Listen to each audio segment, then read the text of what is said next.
Right, so dis maandag. Kom ons maak 'n lekker maandagoggend breakfast jaffle. Ag, gat hy.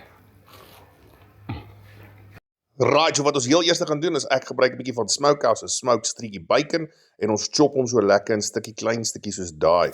Van daar af reguit na 'n vuur warm pan toe, sprei hom so 'n bietjie uit en dan gaan ons in met 'n bietjie van ons Worcester spice vir daai soet en 'n bietjie souterigheid. Roer net daai bacon lekker deur sodat daai Worcester kontak kry en natuurlik steel die enetjie om te proe. Reguit van daar af jaffelpannetjie toe en ons smeer ons broodjies aan die buitekant. Sit jou heel eers een binne die pannetjie en dan begin ons om vul met daai lekker caramelized bacon bits en dan van daar af reguit een eier. Trust me guys, not two. Een eiertjie in daarso. Jy kan 'n bietjie van die eierwit afgooi. Dan gaan ons met 'n bietjie kaas in, nog 'n broodjie, gebotter aan die buitekant en ons knyp daai ouetjie toe. En van daar af sny ons daai buitekante natuurlik af want niemand soek daai nie. Daai kan jy vir die hond gee of jy kan dit sommer self proe.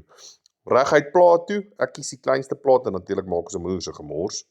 Dan kom my jaffle na so 10 minute van die plaat af en kyk hoe mooi lyk dit.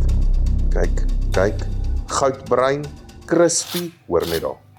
Maak nou vir die hele gesin en daar's jou breakfast reg, so maklik lekker vir kamp en by die huis. Kyk hoe lekker gestop is daai ouetjie. Vol kaas, bacon, natuurlik 'n eiertjie.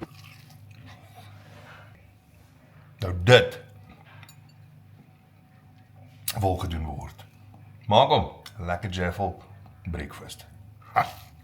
So maak hom fantasties. Kyk uit vir ons produkte by die naaste winkel waar jy woon of gaan kyk op ons webwerf fuckingfantasties.co.za onder die Find Stockist tab vir jou naaste stockist en gebruik gerus fantasties.